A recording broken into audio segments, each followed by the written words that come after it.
Hello everyone, आज मैं आपको एक अद्भुत आध्यात्मिक यात्रा पर ले जा रहा हूं। ये कहानी है मिलारेपा की, तिब्बत के सबसे महान योगियों और संतों में से एक। उनकी जिंदगी एक बेहतरीन कहानी है बदलाव की, पाप से ज्ञान की ओर। मिलारेपा एक अमीर परिवार में पैदा हुए थे, लेकिन उनके पिता की मृत्यु के बाद उनके चाचा और चाची ने उनकी संपत्ति हड़प ली और उनके परिवार को बहुत सताया।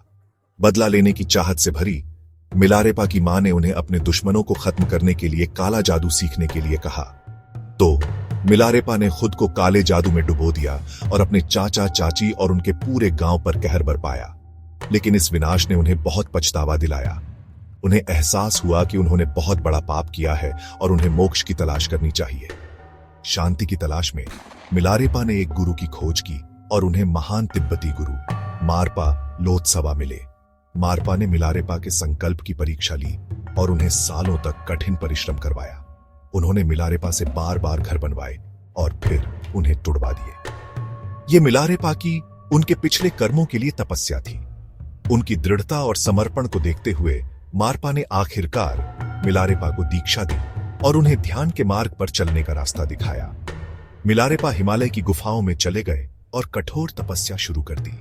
वो सिर्फ बिच्छू बूटी खाकर जिंदा रहे, जिससे उनका शरीर हरा हो गया। सालों की कठोर साधना के बाद मिलारेपा को ज्ञान प्राप्त हुआ। उन्होंने निर्वाण प्राप्त किया और एक पूजनीय योगी बन गए। अपना जीवन शिक्षा और साधना को समर्पित कर दिया। मिलारेपा की यात्रा हमें सिखाती है कि हम कितने भी पापी क्यों न हों, अगर हम सच्चे दिल से पछताते हैं और ईश्वर से जुड़ना चाहते हैं तो मोक्ष संभव है। उनका जीवन धैर्य, तपस्या और आत्मशुद्धि का एक सशक्त उदाहरण है। तो याद रखें, आप जीवन में कहीं भी हों, ज्ञान प्राप्ति का मार्ग हमेशा आपकी पहुंच में होता है। इस प्रेरणादायक यात्रा में मेरे साथ जुड़ने के लिए धन्यवाद। भगवान आपका भला करे।